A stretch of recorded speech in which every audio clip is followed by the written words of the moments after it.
jikkoom d'abord yonent bi soo ko laajoon Bernard Shaw mu wax la ko alkatibul irlandi shahir benn écrivain irlandais lan la wax mu ne law kaana Muhammad ibn Abdillahi bayna aydina fi lqarni al-20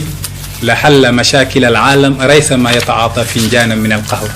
law kaana Muhammad ibn Abdillahi bayna aydina mu ne yonent bi su teewoon fii tey fi lqarni al-20 ci 20e siècle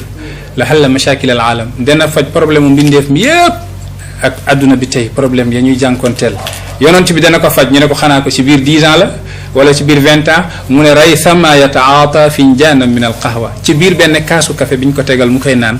balaa kaas bi di jeex fa lay régler problème yi yëpp te xam nga soo gisee tey problème yi bëri ci àdduna mooy insaaniya lañ doya dal fépp foo dégg mu yëngu rek dañ insaaniya fa manqué moo tax foofu yëngu ci àdduna bi yëpp nag ci duwal arab yi ci alam islami bi fépp foo gis rek moo xam Syrie la wala Égypte wala Libye wala Irak foo mën a laal rek ci àdduna bi da ngay fekk insaniya lañ fa manqueel moo tax problème di yëngu yonent yàlla mooy rasulul insaniya kon kooku su ñëwoon dana régler problème àdduna bi yëpp ray sama yataata fi njaana min al qahwa soo laajoon yonent bi kuy nel am sutron adi ulamail aflak soo laajoon yonent bi sallallahu alayhi wasallam Victor Hugo alkatibul français shahir dana la wax kan mooy yonent yàlla Muhammad soo ko laajoon commandant Cousteau ahdi xubaraay ilmil bahar nga xam ne tuuboon na sax balaa moo de ñooñu soo leen laajee fekk waxuma la sax ñi nga xam ne dañoo judd ci islam yaroo ci ñee dañoo dem ba découvrir ne yonent bi dëgg-dëgg mooy rasulul insaniya ñu nangu ko ak ciy jikkoom ak qualité am yu kawe nga xam ne foo tourné rek bés bu nekk rek da nga dégg benn daqiqa min xuluqi rasulillahi wa min siratihi wa min insaniyatihi loo xam ne mosoo koo dégg ba sa dund jeex dafa mel ni yonent bi dafa ñëw dund téeméeri junni at chaque jour mu joxe benn misaal goo xam ne kenn mosu koo gis ci kaw suuf mal kimiya qalbul hijarati fiddatan bal an tuzila zulmata al anwaaru waykat bi ne ne kimiya mooy jël doj soppi ko mu nekk xaalis jël xaalis soppi ko mu nekk or mu ne waaye du foofuy mbir mi bal an tuzila zulmata al anwaaru mooy nga jël lëndëm effacé ko teg fa leer te dara gënul jàngal nit ñi jàngalee leen ci sa jëf ak ci sa jikko nga indi téere ma lay jàngal di répété di wax ngay dégg am na solo lool waaye ma def acte bi nga gis ni ma koy defee fekk xuluqiyan la insaniyan la loolu yonent yàlla Muhammad moo ci raw képp ko yàlla sàkk bi aymanihim nuuraani zikrun wa sunnatun fama baaluhum fi haaliki zulumaati Ahmad Shawqi ma woyoon loolu mu ne ñit ñoo xam ne bi aymanihim seeni ndeyjoor am na nuuraani ñaari leer zikrun wa sunnatun mooy alxuraan ak sunna yonent bi mu ne maa baalihum fi haaliki zulumaati lu tax toujours ñoo ngi dëkk ci lëndëm te ñoo ngi yor leer wu toll ni alxuraan ñoo ngi yor leer wu toll ni sunna yonent yàlla Muhammad sallallahu alayhi wasallam Hasan Banna daan na wax law aqamna dawlata alqurani fi sudurina la qaamat fi l mujtama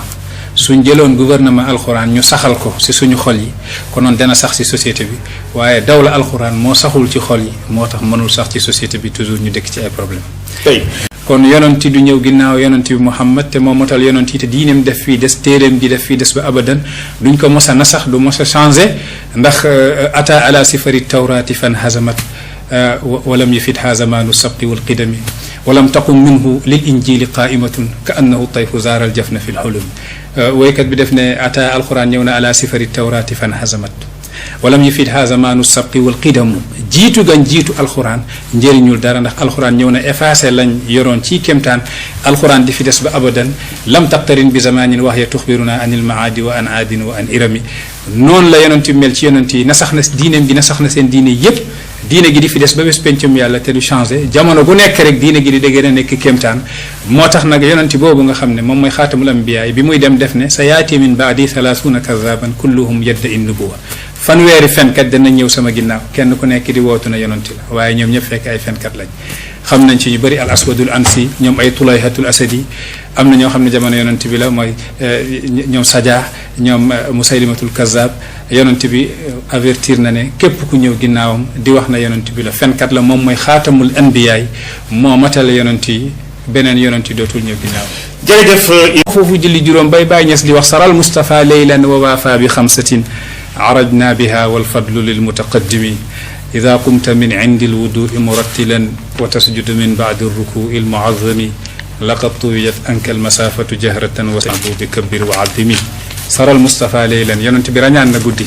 ووافى بخمسة mu indi ñu julli juróom yoo xam ne عرجنا بها ci la ñu yéeg dem fa yonent bi jëlee woon julli ya parce que nit ki sooy julli soo jëlee sa jéeb bi sëpp ko ci suuf rek yaa ngi dugg ci péeyub yàlla gi su nekkee ne xam nga luy julli moo tax yonent bi nee ne aqrabu ma yakunu al abdu min rabbihi wa huwa sajidu nit ki su sujuudee lay gën a jege yàlla kon ndekki julli juróom bi soo comprendre julli rek da nga xam ne soo jullee rek yaa ngi rañaan comme ni yonent bi rañaanee woon guddi jëm ca péeyub yàlla ga mu ne saral Mustafa laylan wa waafa bi xamsatin arajna biha wal fadlu lil mutaqaddimi mu ne isa qumta min indil wudu'i murattilan mu ne soo jàppee jàpp gu tooy nga jóg di wax ashhadu an la ilaha illa allah wa anna muhammadan rasulullah wa tasjudu min baadi ruku'i al mu'azzami mu ne nga jàpp sa oom ba pare daal di sujud mu ne ba nga sujuudee Cheikh Ibrahim Niass nee ne laqad tuwiyat anka al masafatu jahratan